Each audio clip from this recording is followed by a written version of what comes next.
Hello friends, welcome back to my YouTube channel. ಎಲ್ರಿಗೂ ನಮಸ್ಕಾರ. Sagar FF ಚಾನಲ್ಗೆ ಸ್ವಾಗತ. ಇವತ್ತಿನ ಒಂದು ವಿಡಿಯೋದಲ್ಲಿ ನಾನು ನಿಮಗೆ ಜೀರಿಗೆ ರಸ ಯಾವ ರೀತಿ ಮಾಡೋದು ಅಂತ ಹೇಳ್ಕೊಡ್ತಾ ಇದ್ದೀನಿ. ತುಂಬ ಸಿಂಪಲ್ ಆಗಿ ಟೇಸ್ಟಿಯಾಗಿ ಇದನ್ನ ನಾವು ಮಾಡ್ಕೋಬಹುದು. ಕಡಿಮೆ ಸಮಯದಲ್ಲಿ ನಾವು ಇದನ್ನ ಮಾಡ್ಕೋಬಹುದು ಫ್ರೆಂಡ್ಸ್. ಹಾಗಾದ್ರೆ ಬನ್ನಿ, ಟೈಮ್ ವೇಸ್ಟ್ ಮಾಡದೆ ಯಾವ ರೀತಿ ಮಾಡ್ತಾರೆ, ಏನೇನೆಲ್ಲ ಹಾಕ್ತಾರೆ ಅಂತ ನಾನು ಈ ಚಿಕ್ಕ ವಿಡಿಯೋದಲ್ಲಿ ನಾನು ನಿಮಗೆ ತೋರಿಸ್ಕೊಡ್ತೀನಿ. ನಾನಿಲ್ಲಿ ಜೀರಿಗೆ ರಸ ಮಾಡೋದಕ್ಕೆ 2 ಗಡ್ಡೆ ಬೆಳ್ಳುಳ್ಳಿಯನ್ನು ಬಿಡಿಸಿ ಜಜ್ಜಿ ಇಟ್ಕೊಂಡಿದ್ದೀನಿ. ಮತ್ತು ಖಾರಕ್ಕೆ ಮೆಣಸಿನಕಾಯಿ, ಪೇಪರ್ ಪೌಡಿ ಅರ್ಧ ಟೀ ಸ್ಪೂನು, ಜೀರಿಗೆ ಅರ್ಧ ಟೀ ಸ್ಪೂನು, ಟೊಮೆಟೊ ಒಂದನ್ನು ಸಣ್ಣದಾಗಿ ಕಟ್ ಮಾಡಿ ಇಟ್ಕೊಂಡಿದ್ದೀನಿ, ಕರಿಬೇವು, ಸಾಸಿವೆ ಮತ್ತು ಹುಣಸೆ ಹಣ್ಣನ್ನು ನೀರಲ್ಲಿ ಹಾಕಿ ನೆನೆಸಿಟ್ಕೊಂಡಿದ್ದೀನಿ. ಈಗ ಬನ್ನಿ ಯಾವ ರೀತಿ ಮಾಡೋದು ಅಂತ ತೋರಿಸ್ತೀನಿ. ನೋಡಿ, ಸ್ಟವ್ ಮೇಲೆ ಬಾಣಲೆಯನ್ನು ಇಟ್ಕೊಂಡಿದ್ದೀನಿ. ಸ್ವಲ್ಪ ಬಿಸಿ ಆದ ನಂತರ ನಾವು ಅದಕ್ಕೆ ಎಣ್ಣೆಯನ್ನು ಹಾಕ್ಕೊಳ್ಬೇಕು. ನಾನಿಲ್ಲಿ 2 ಟೇಬಲ್ ಸ್ಪೂನ್ ಅಷ್ಟು ಎಣ್ಣೆಯನ್ನು ಹಾಕ್ಕೊಂಡಿದ್ದೀನಿ. ಎಣ್ಣೆ ಕಾದ ನಂತರ ನಾವು ಅದಕ್ಕೆ ಸಾಸಿವೆಯನ್ನು ಹಾಕ್ಕೊಳ್ಬೇಕಾಗುತ್ತೆ. ಸಾಸಿವೆ ಸಿಡಿದ ನಂತರ ಇದಕ್ಕೆ ನಾವು ಬೆಳ್ಳುಳ್ಳಿಯನ್ನು ಜಜ್ಜಿಟ್ಕೊಂಡಿದ್ವಲ್ಲ, ಬೆಳ್ಳುಳ್ಳಿಯನ್ನು ಹಾಕ್ಕೊಳ್ಳೋಣ.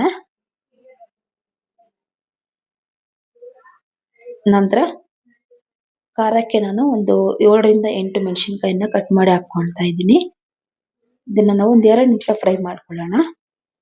ಈಗ ಇದಕ್ಕೆ ಮೆಣಸು ಪುಡಿ ಮತ್ತು ಜೀರಿಗೆ ಅರ್ಧಂಬರ್ಧ ಕುಟ್ಟಿರೋದು ಜೀರಿಗೆಯನ್ನು ಹಾಕ್ಕೊಳ್ತಾ ಇದ್ದೀನಿ. ಇದನ್ನ ನಾವು ಒಂದು 2 ನಿಮಿಷ ಫ್ರೈ ಮಾಡ್ಕೋಬೇಕಾಗುತ್ತೆ. ಲೋ ಫ್ಲೇಮಲ್ಲೇ ಫ್ರೈ ಮಾಡ್ಕೊಳ್ಳಿ. ಈಗ ಇದಕ್ಕೆ ಕರಿಬೇವಿನ ಸೊಪ್ಪನ್ನು ಹಾಕ್ಕೊಳ್ತಾ ಇದ್ದೀನಿ. ಕರಿಬೇವಿನ ಸೊಪ್ಪು ಹಾಕೋದ್ರಿಂದ ಟೇಸ್ಟು ಸಖತ್ತಾಗಿರುತ್ತೆ, ರಸಂ ಟೇಸ್ಟು. ಈಗ ನೋಡಿ, ಫ್ರೈ ಆಗಿದೆ. ಈಗ ನಾನು ಸಣ್ಣದಾಗಿ ಹೆಚ್ಚಿಟ್ಕೊಂಡಂತಹ ಟೊಮೆಟೊವನ್ನು ಹಾಕ್ಕೊಳ್ತಾ ಇದ್ದೀನಿ. ಟೊಮೆಟೊ ಸಾಫ್ಟ್ ಆಗೋವರೆಗೂ ನಾವು ಇದನ್ನ ಫ್ರೈ ಮಾಡ್ಕೋಬೇಕು. ಅದಕ್ಕೆ ಬೇಗ ಟೊಮೆಟೊ ಬೇಯೋದಕ್ಕೋಸ್ಕರ ನಾನಿಲ್ಲಿ ಒಂದು ಅರ್ಧ ಟೀ ಸ್ಪೂನ್ ಅಷ್ಟು ಉಪ್ಪನ್ನು ಹಾಕ್ಕೊಳ್ತಾ ಇದ್ದೀನಿ ಫ್ರೆಂಡ್ಸ್.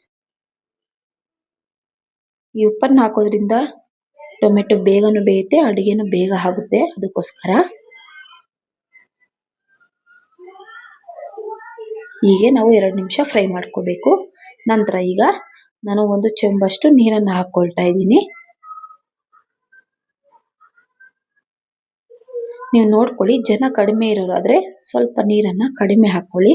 ಇಲ್ಲ ಅಂದರೆ ಜನ ಜಾಸ್ತಿ ಇರೋದ್ರಿಂದ ನಾನಿಲ್ಲಿ 1.5 ಚೆಂಬಷ್ಟು ನೀರನ್ನು ಹಾಕ್ಕೊಳ್ತಾ ಇದ್ದೀನಿ. ಮತ್ತು ಈಗ ರುಚಿಗೆ ತಕ್ಕಷ್ಟು ಉಪ್ಪನ್ನು ಹಾಕ್ಕೊಳ್ತಾ ಇದ್ದೀನಿ. ನಾವೀಗ ಇದನ್ನ ಚೆನ್ನಾಗಿ ಮಿಕ್ಸ್ ಮಾಡ್ಕೊಳ್ಳೋಣ. ಯಾಕಂದರೆ ಉಪ್ಪು ಹಾಕಿರೋದ್ರಿಂದ ಬೇಗ ಮಿಕ್ಸ್ ಆಗುತ್ತೆ ಒಂದ್ಸರಿ ಕೈ ಆಡಿಸಿದ್ರೆ. ನೋಡಿ ಎಷ್ಟು ಚೆನ್ನಾಗಿದೆ ಅಂತ. ಈಗ ಒಂದು ಕುದಿ ಬರೋವರೆಗೂ ನಾವು ಇದನ್ನ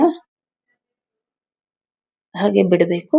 ಈಗ ಒಂದು ಕುದಿ ಬಂದ ನಂತರ ನಾವು ಹುಣಸೆ ರಸನ ಹಾಕ್ಕೊಳ್ಬೇಕು. ನೋಡಿ, ಹುಣಸೆ ರಸ ಹಾಕಿದ ನಂತರ ಒಂದ್ಸರಿ ಮಿಕ್ಸ್ ಮಾಡ್ಕೊಳ್ಳಿ. ಈಗ ಈ ರಸಂ ಟೇಸ್ಟು ತುಂಬಾನೇ ಚೆನ್ನಾಗಿರುತ್ತೆ. ಯಾಕಂದರೆ ಉಪ್ಪು ಖಾರ ಎಲ್ಲ ಹಾಕಿರ್ತೀವಲ್ಲ, ಅದಕ್ಕೋಸ್ಕರ. ಈ ಥರ ನೀವು ರಸಮನ್ನು ಚಳಿಗಾಲದಲ್ಲಿ, ಮಳೆಗಾಲದಲ್ಲಿ ಈ ಥರ ಮಾಡಿಕೊಂಡ್ರೆ ತುಂಬಾನೇ ಚೆನ್ನಾಗಿರುತ್ತೆ. ನೋಡಿ, ಕೊನೆಯದಾಗಿ ನಾನು ಇದಕ್ಕೆ ಕೊತ್ತಂಬರಿ ಸೊಪ್ಪನ್ನು ಹಾಕ್ಕೊಳ್ತಾ ಇದ್ದೀನಿ. ಈಗ ನಾವು ಇದನ್ನ ಚೆನ್ನಾಗಿ ಕುದಿಸ್ಬೇಕು. ಒಂದು 5 ರಿಂದ 6 ನಿಮಿಷ ಕುದಿಯೋದಕ್ಕೆ ಬಿಡೋಣ.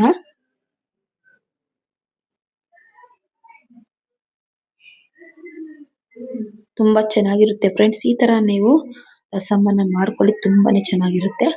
ಈಗ ಇದಕ್ಕೆ ಒಂದು ಅರ್ಧ ಟೀ ಸ್ಪೂನ್ ಅಷ್ಟು ನಾನು ರಸಂ ಪೌಡರನ್ನು ಹಾಕ್ಕೊಳ್ತಾ ಇದ್ದೀನಿ.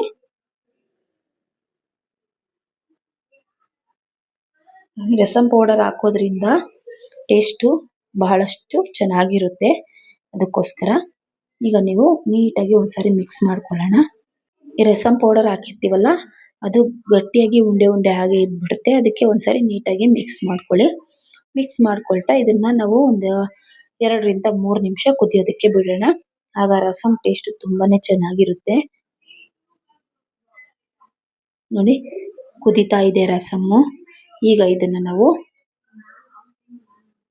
ಅನ್ನದ ಜೊತೆ ನೀವು ತಿನ್ಬೋದು, ತುಂಬಾನೇ ಚೆನ್ನಾಗಿರುತ್ತೆ. ಈ ಸೊಸೈಟಿ ಅಕ್ಕಿಗಂತೂ ಹೇಳಿ ಮಾಡಿಸಿರೋ ಕಾಂಬಿನೇಷನ್ ಅಂತ ಹೇಳ್ಬೋದು.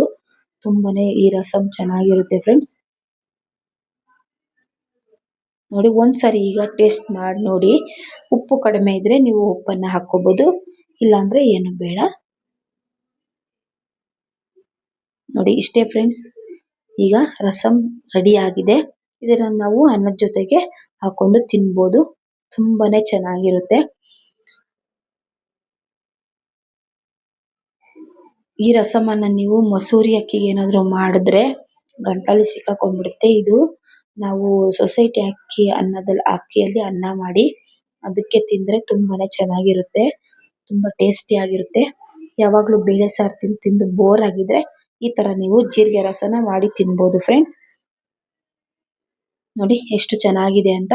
ಇದಕ್ಕೆ ನಾವು ನಂಚ್ಕೊಳ್ಳೋದಕ್ಕೆ ಏನಾದ್ರು ಪಲ್ಯ ಏನಾದ್ರು ತಿನ್ಬೋದು, ಇಲ್ಲಾಂದ್ರೆ ಹಪ್ಪಳ ಹಾಕಿ ಸಹ ಹಪ್ಪಳದ ಜೊತೆ ತಿನ್ಬೋದು, ತುಂಬಾನೇ ಚೆನ್ನಾಗಿರುತ್ತೆ. ಈ ಚಿಕ್ಕ ವಿಡಿಯೋ ನಿಮ್ಗೆ ಇಷ್ಟ ಆಗಿದೆ ಅಂತ ಅನ್ಕೊಳ್ತಾ ಇದ್ದೀನಿ ಫ್ರೆಂಡ್ಸ್. ಇಷ್ಟ ಆಗಿದ್ರೆ ದಯವಿಟ್ಟು ಲೈಕ್ ಮಾಡಿ, ಶೇರ್ ಮಾಡಿ, ಸಬ್ಸ್ಕ್ರೈಬ್ ಮಾಡಿ. ಹಾಗೆ ನಿಮ್ಮ ಅನಿಸಿಕೆಗಳನ್ನ ಕಮೆಂಟ್ ಮೂಲಕ ತಿಳಿಸೋದನ್ನ ಮಾತ್ರ ಮರಿಬೇಡಿ ಫ್ರೆಂಡ್ಸ್. ಹಾಗೆ ಯಾರ್ಯಾರೆಲ್ಲ ನನ್ನ ಚಾನಲ್ ಅನ್ನ ಸಬ್ಸ್ಕ್ರೈಬ್ ಮಾಡದೆ ನೋಡ್ತಾ ಇದ್ದೀರೋ ದಯವಿಟ್ಟು ಈಗಲೇ ಸಬ್ಸ್ಕ್ರೈಬ್ ಮಾಡ್ಕೊಳ್ಳಿ, ಸಪೋರ್ಟ್ ಮಾಡಿ. ಇವತ್ತಿಗೆ ಈ ವಿಡಿಯೋನ ಇಲ್ಲಿಗೆ ಎಂಡ್ ಮಾಡ್ತಾ ಇದ್ದೀನಿ ಫ್ರೆಂಡ್ಸ್. Thank you.